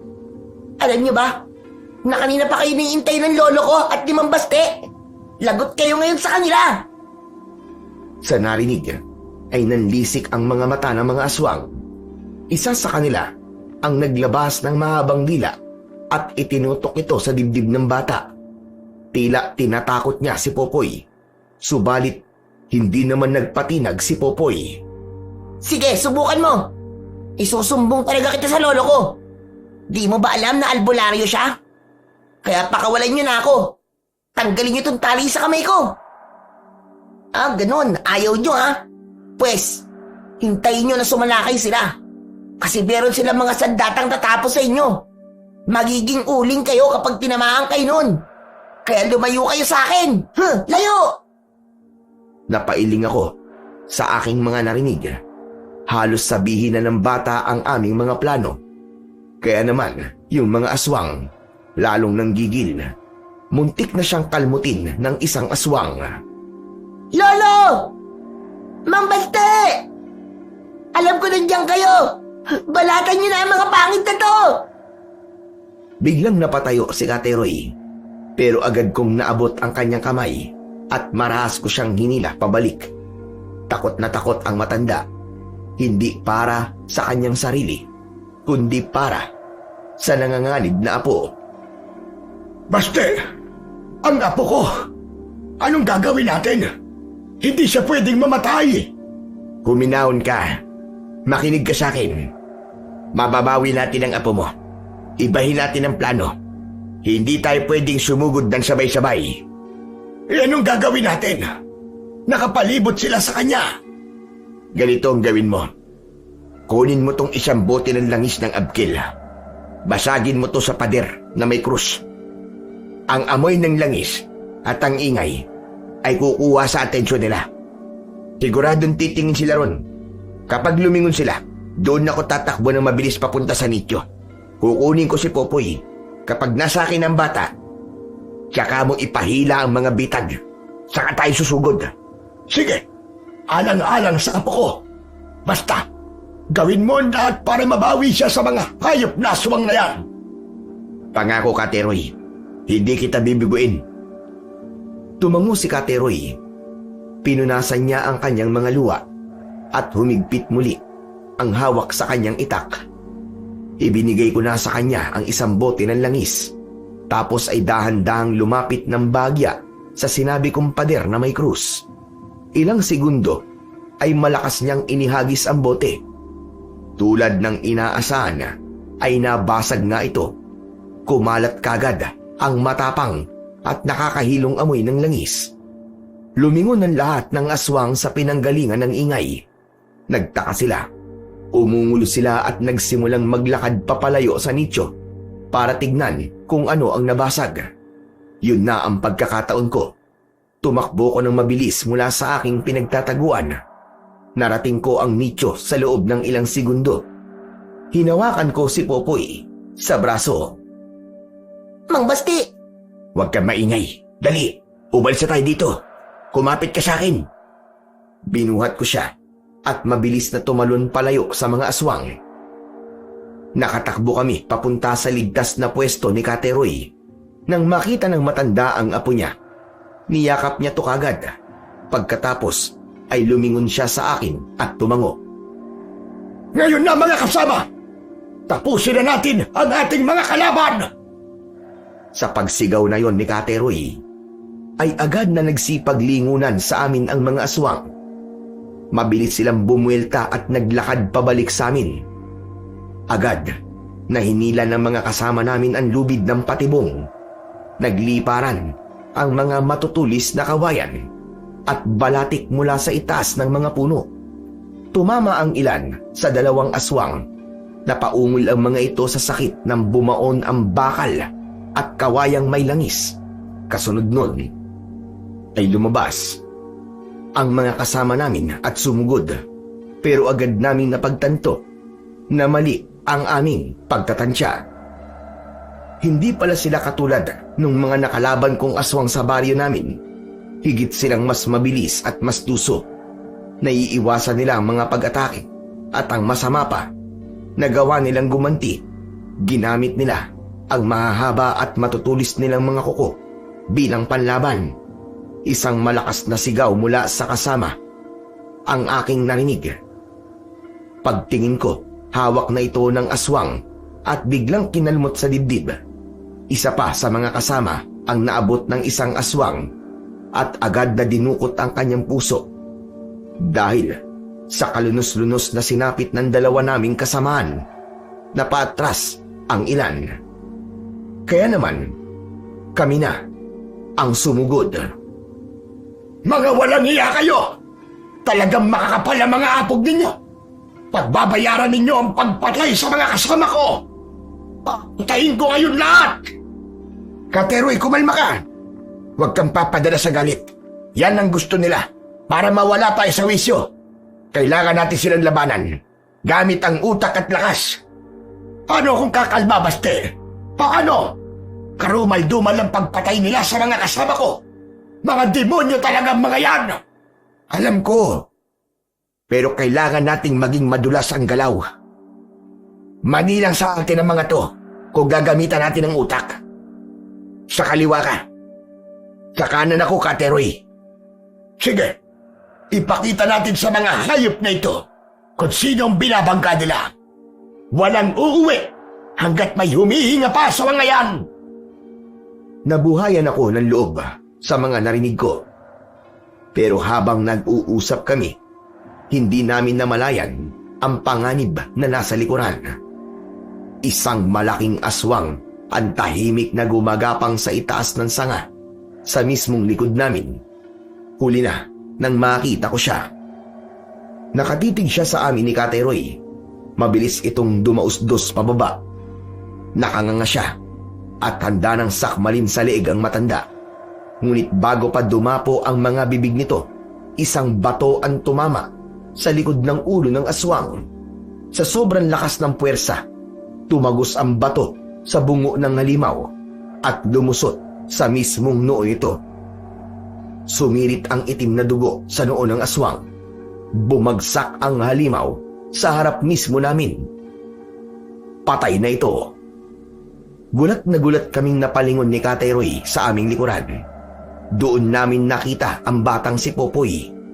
Nakatayo siya sa ibabaw ng isang mataas na nityo. Hawak niya ng maigpit ang kanyang tirador. Nakangiti pa ang loko. Lo, ayos ka lang ba? Oo, Apo. Ayos lang ako. Mabuti naman, Lo. Mga loko kayong mga aswang kayo, ha? Hindi ko hahayaan na saktan niyo ang lolo ko. Bago pa man makabawi ang isa pang aswang, mabilis na kumuha muli si Popoy ng bato mula sa kanyang bulsa. Inasad niya itong muli at inasinta ang kalaban. Binitiwan niya ang bato. Tumama ito ng diretso sa mata ng halimaw. Muling sumirit ang itim na dugo. Napaungol sa matinding sakit ang aswang at nahulog mula sa kinatatayuan nito. Mabilis din siyang nawalan ng hininga. Tapos ay nasunog. Hindi pa siya nakontento. Kumuha siya ulit ng bato at isa pang aswang ang nasapul sa lalamunan. 3 aswang ang kanyang napatay. Hindi kami makapaniwala na kayang gawin yon ng isang batang 10 taong gulang pa lamang. Natigilan kaming lahat sa sementeryo. Yung mga aswang na natitira, bigla silang napatras. Nagulat din sila sa sunod-sunod na pagkamatay ng kanilang mga kasama. Dahil sa ipinakitang gilas ni Popoy, biglang nagbago ang ihip ng hangin. Nakita ng mga taga-baryo ang katapangan ng bata. Nakita nilang kaya talaga naming patumbahin ang mga aswang. Sumiklab at nag-init ang damdamin ng mga kasama namin. Nawala ang kanilang takot. Napalitan ito ng matinding determinasyon na tapusin na ang laban. Sige mga kasama, tapusin na natin ito. Ubusin na natin ang mga hayop na aswang na yan. Pinaikutan namin ang mga aswang at saka kami sabay-sabay na sumugod. Agad namin silang pinagtatataga. Agad na umalingaw-ngaw sa buong sementeryo ang malalakas na sigaw at ungol ng mga aswang. Pagkatapos ng madugong laban, tumahimik ang paligid. Ang natira na lamang ay ang amoy ng malansang dugo na dumilig sa lupa at ang amoy ng nasunog na balat at katawan ng mga aswang. Panalo kami. Nagkatinginan kami ni Kateroy at nagngitian, at yung mga kasama namin nagsimula silang maghiyawan sa tuwa at itinaas ang kanilang mga sandata. Ayos! Nagawa natin! Ubos ang mga aswang! Wala talagang binatbat ang mga aswang na yan kapag nagkaisa tayo. At ikaw naman, Popoy Apo, napakatapang mong bata ka. At kakaiba ang galing mo. Kung hindi dahil sa'yo, baka napatay na ako ng aswang na yon. Ikaw ang bayani ngayong gabi. Imbis na ngumiti at magsaya, seryoso lang ang muka ni Popoy. Umiling siya. Kumawala sa yakap ng lolo niya at naglakad palapit sa akin. Mang Basti, may kailangan po kayong malaman. May masama pong balita. Ano yun? Anong balita yan? Nung kinuha po nila ako, narinig ko po ang usapan nila. Hindi lang po sila dito sumasalakay. 2 grupo po sila. Yung mas maliit na grupo po, sila po yung nakalaban natin ngayong gabi. Ano ka mo? Saan papunta yung pangalawang grupo? Sa baryo niyo po sila sasalakay, Mang Basti. Magigiganti daw po sila doon dahil nalaman nila na namatay ang ilan sa mga kasamahan nila. At ang masama pa po, nandun daw ang bot nila o hari ng mga aswang.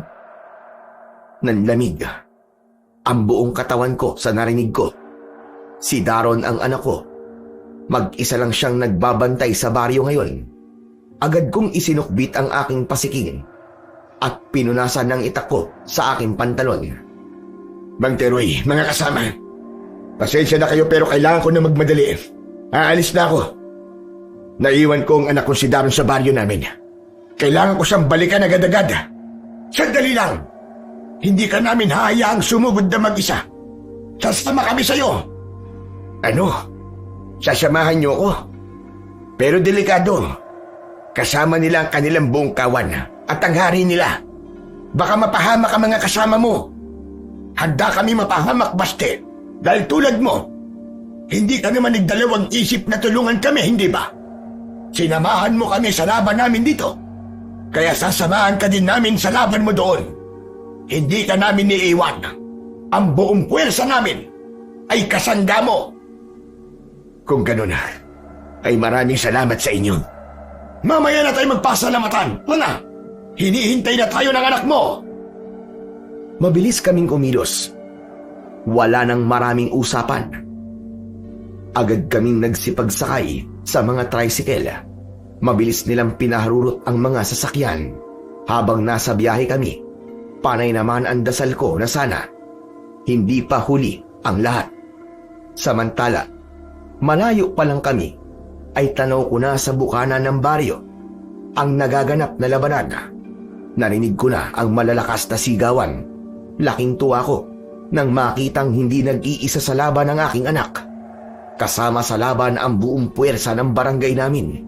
Naroon yung mga siga at tambay. May mga bitbit silang mga tubo at itak. Naroon din ang buong puwersa ng tanod ko. Ganon din ang iba pang mga kalalakian at kababaihan na kayang lumaban. Mga kasama, tara na! Sugod! Agad kaming nagsitalunan pababa. Binunot namin ang aming mga itak at sumugod sa gitna ng gulo. Tinaga ko kagad ang unang aswang na sumalubong sa akin.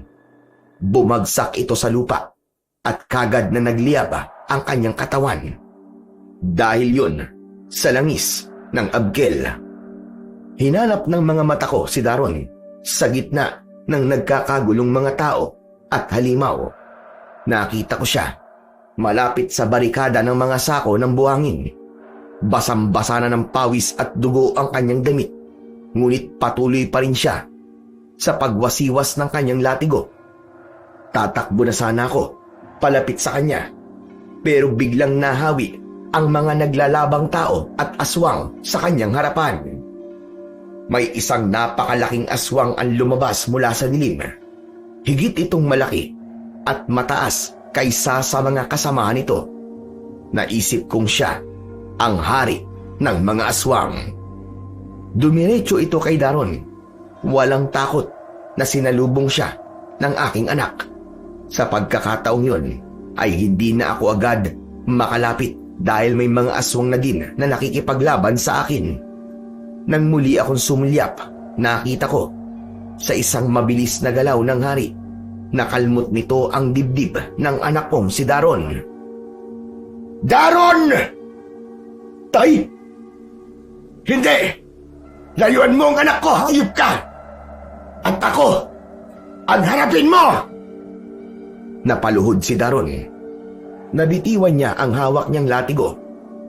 Tumingala ang hari ng mga aswang at naglabas ng isang mahaba at nakabibinging na tungal. Itinaas nitong muli ang kanyang mga kamay, handang tapusin ang buhay ng aking anak. Pumikit si Daron. Tila tinanggap na niya ang kanyang sasapitin. Ngunit bago pa bumagsak ang kamay ng halimaw, may biglang tumakbo at humarang sa harapan ni Daron. Si Karen, walang pag-aalinlangan niyang isinangga ang sariling katawan. Bumaon ng gusto ang mga kuko ng aswang sa likuran ng dalaga hanggang sa tumagos ito sa kanyang dibdib. Hindi man lang nakasigaw si Karen. Nanlaki lamang ang kanyang mga mata habang umaagos ang masaganang dugo mula sa kanyang bibig. Hinugot ng halimaw ang kanyang kamay at walang awang itinapon sa tabi ni Daron ang katawan ni Karen. Karen? Hindi! Anak ka ng putya! Bakit mo ginawa yun? Karen! Hindi ka pwedeng mamatay! Karen! Karen! Anak, tumayo ka dyan! Lumaban ka! Labanan mo ang halimaw na yan! Tay! Pinatay niya si Karen! Kaya nga mas lalo kang dapat na lumaban. Huwag mong sayangin ang buhay na inalay niya para sa'yo. Kaya tumayo ka na dyan! Pulutin mo sa data mo at patayin ang aswang na yan! Ngunit, imbis na sundin ang aking sinabi, niyakap niya ang dalaga habang umiiyak ng malakas. Wala na siyang pakialam sa laban. Wala na siyang pakialam sa halimaw na nasa harapan niya. Dahil sa nakita ko, nag-init ang buo kong pagkatao. Ginamit ko ang buong lakas ko para itulak at tagain ang mga aswang na nakaharang sa daraanan ko. Nakita ng mga kasamahan ko ang aking pagmamadali, kaya tinulungan nila akong hawiin ang daan. Sila na ang sumalo sa mga kalaban ko. Narating ko ang pwesto ni Daron. Nakatayo doon ang hari ng mga aswang sa harapan at handa na muling umatake. Hayop kang diablong buwang ka! Ako ang labanan mo! Tumayo ako ng tuwid sa harapan ng dambuhalang aswang. Hinarangan ko ang duguang katawan ni Daron at ang bangkay ni Karen. Hindi ako kumukurap. Sadyang ipinakita ko sa kanya na hindi ako takot sa kanya at kayang-kaya ko siyang labanan gamit ang aking lakas. Agad kong itinutok sa kanya ang aking matalas na itak. Sige, subukan mo. Akala mo siguro kaya-kaya mo ang lahat, ano? Pues nagkakamali ka. Ako ang harapin mo ngayon at sisiguraduhin ko sa'yo na ito na ang magiging huling gabi mo. Umungol ng malakas ang hari ng mga aswang. Ipinakita nito ang kanyang mahahaba at dilaw na pangil. Sa isang iglap, itinaas nito ang kanyang mga kamay at mabilis na iwinasiwas sa tapat ng aking leeg. Pero naiwasan ko yon. Masyado kang mabagal para maging isang hari. Mabilis kong tinaga ang kanyang braso. Umalingaw-ngaw kagad ang malakas niyang alulong. Umungol din siya sa sakit, pero hindi siya umatras. Sa halip, lalo lang siyang nagnitngit. Hindi rin siya agad nasunog. Kayang-kaya niya ang kapangyarihan ng langis ng Abgel. Agad ko namang nilingon si Daron. Anak, ibigay mo sa akin ang mutya ng lupa. Bilisan mo! Nanginginig ang dugo ang kamay niya nang dukutin niya mula sa kanyang bulsa ang mutya. Ito ang batong ipinagkatiwala ko sa kanya bago ako umalis kaninang umaga bilang proteksyon niya. Ngunit ngayon ay kailangan ko itong gamitin para tapusin na ang laban. Iniabot niya sa akin ito. Humanda ka. Magsisimula na ngayon ang tunay na laban. Tapusin mo na ang hayop na yan, Baste. Ipakita mo sa kanya ang tunay mong lakas. Pagkakuha ko ng mutya, agad ko itong ibinaon sa lupa. Doon mismo sa paanan ko, ipinikit ko ang aking mga mata at bumulong ng isang sinaunang orasyon na natutunan ko kay Mang Ambo. Ikinonekta ko ang aking diwa sa bato at sa mismong lupang kinatatayuan namin. Naramdaman ko ang pagdaloy ng kakaibang init mula sa talampakan ko, paakyat sa aking buong katawan. Lumakas din ang aking pakiramdam. Ang pagod ko ay bigla ding nawala. Tapos ay napansin ko ang bahagyang paggalaw ng lupa sa paligid ng aking mga paa. Muling sumugod ang hari ng mga aswang. Iniamba nito ang natitira niyang kamay na may mahabang kuko papunta sa aking muka. Hindi ako umiwas. Sinalo ko ang kanyang atake gamit ang aking itak. Nagulat siya nang makitang hindi man lang ako napaatras. Pero mas nanlaki ang kanyang mga mata nang makita niyang nahulog sa lupa ang kanyang pangalawang kamay. Hindi na ako nag-aksaya pa ng oras. Mabilis akong umikot at pumwesto sa gilid niya. Ibinaon ko ang itak sa kanyang tagiliran. Sinubukan niya akong kagatin at naabot niya ang balikat ko. Pero hindi bumaon ang matutulis niyang mga pangil. Hinugot ko ang itak sa kanyang tagiliran. Saka ko siya itinulak ng malakas.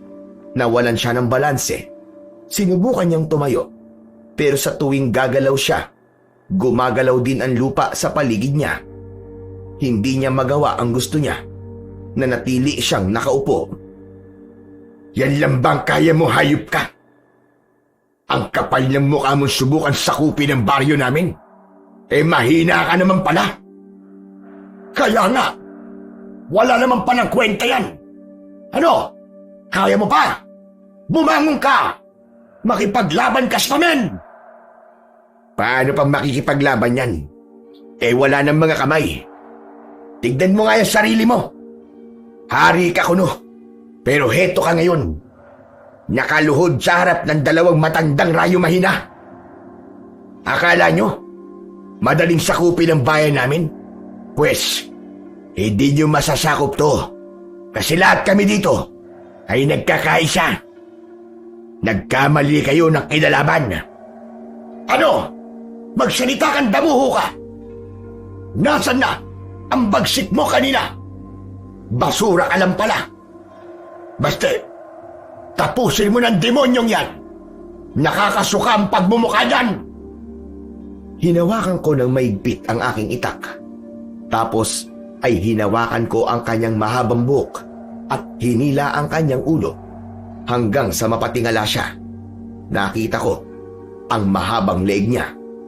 Buong lakas kong nilaslas ito at saka siya mabilis na iniyuko. Mabilis kong tinagpas ang kanyang ulo. Naputol ito at gumulong-gulong sa maalikabok na kalsada. Bumagsak ang malaking katawan niya at hindi na gumalaw. Natigilan ang mga natitirang aswang nang makita nila ang kanilang hari.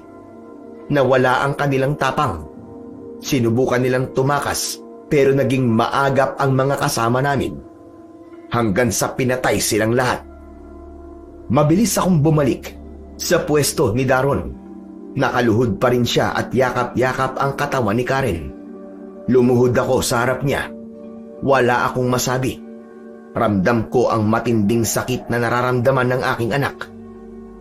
Nanalo kami sa laban, pero kapalit naman ito ay isang napakabigat na sakripisyo. ilang buhay din ang nalagas. Anak, tama na yan. Wala na siya. Tay, bakit siya pa? Pwede namang ako na lang eh. Ako naman dapat talaga papatay ng hayop na aswang na yun. Bakit kailangan niya pa akong iligtas? Daron anak, tumingin ka sa akin. Ginawa niya yun dahil mahal ka niya. At ginawa niya yun dahil alam niyang ikaw ang pag-asa ng baryong ito. Huwag mong hayaang masayang ang buhay na ibinigay niya para sa'yo. Tay, mahal na mahal ko po siya eh. At sakit lang na hindi ko man lang nasabi sa kanya bago siya nawala. Noon ko pa gusto umamin. Eh bakit kasi hindi ka umamin? Pinangunahan niya kasi ako eh. Para bang nabawasan yung pagkalalaki ko noon. Ayoko po na siya yung nagpapakita ng motibo at nanliligaw eh. Gusto ko na ako ang gumawa nun. Pero ngayon wala na. Wala na akong pagkakataon na masabi ko sa kanya kung anong nararamdaman ko, Tay. Wala na nga sigurong pagkakataon na. Pero Daron anak, kung nasaan man siya ngayon, alam kong naririnig ka niya. Kaya huwag ka nang malungkot. Kasi baka malungkot din siya. Ayaw mo naman siguro nun, hindi ba? Tumaan ng bagya ang anak ko. Pero nanatiling nakatitig siya sa maputlang muka ni Karen. Dahan-dahan niyang hinawi ang buhok na humaharang sa noo ng dalaga at hinalikan ito sa huling pagkakataon. Pangako, Karen, hindi ko makakalimutan ang ginawa mo. At sa bawat gabing darating, magbabantay ako sa baryo natin at ipagtatanggol ko ito at poprotektahan. Gaya ng ginawa mo sa akin. Lumapit sina Kateroy kasama ang iba pang mga tao. Lahat sila ay kumilos na. Tinulungan nila ang iba pang mga sugatan at tinakpan ng mga kumot ang namatay naming mga kasama. Kinabukasan ay hindi agad na umalis ang grupo ni Kateroy. Tumulong muna sila sa pagsasaayos at paglilinis ng aming baryo. Nang masigurong maayos na ang lahat, ay saka siya nagpaalam. Wala nang maraming salita. Sapat na ang mahigpit na pagyakap niya sa akin para sabihing ang dalawang baryo namin ay magiging magkasangga sa anumang laban at gulo na mangyayari sa hinaharap. Sumakay na sila sa kanilang mga tricycle at bumalik sa kabilang baryo. Makalipas ang isang buwan, bumalik na kami sa kanya-kanya naming buhay sa baryo.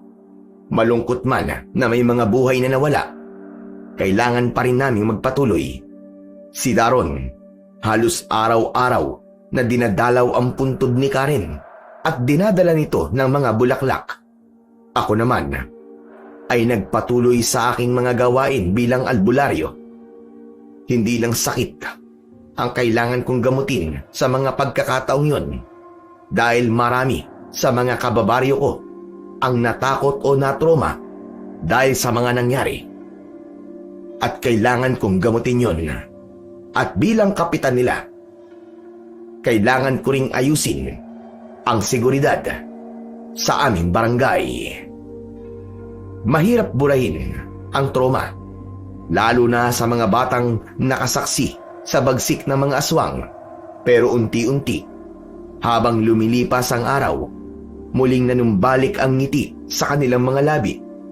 Dahil na rin ito sa pagtsatsaga kong ipaalala sa kanila na mabuti ang Diyos at hindi niya kami pinababayaan. Ipiniliwanag ko sa kanila na ang dilim, gaano mang katindi, ay laging natatalo ng liwanag basta't may pananalig sa pinakamakapangyarihang lumikha. Samantala, isang masamang balita ang ipinaabot sa akin ni Kateroy. May natagpuan ang mga mangangahoy sa kanilang baryo na isang kalansay sa liblib na bahagi ng gubat. Pinaniniwalaang Si Manong Ambu ito at kinumpirma ito ng kanyang mga kapamilya base na rin sa mga natagpuang damit at sa medalyong lagi niyang suot. Masakit, pero kahit papano ay masaya na din kami ni Kate Roy na nabigyan na siya ng maayos na libing. Magmula noon ay wala nang masamang balita na nakarating sa akin. Wala na ring mga aswang ang nangahas na sumalakay sa aming mga baryo dahil alam nila na may mga bantay na handang mag-alay ng buhay para sa kaligtasan ng lahat. At hindi na lang ako yun. Kasama ko na ang aking anak na si Daron at ang buong baryo sa paglaban kung sakali. Ganun din naman sa kabila. Kasama ni Kate Roy ang kanyang matapang na apo na si Popoy at ang lahat ng kanilang mga kalalakihan. Ang aming mga baryo ay naging parang iisang pamilya na pinagbuklod ng tapang at pananampalataya. Sa huli, natutunan namin na ang pinakamabisang pangontra sa dilim ay yung pagkakaisa ng mga taong may pagmamahal at handang ipagtanggol ang buhay ng isa't isa.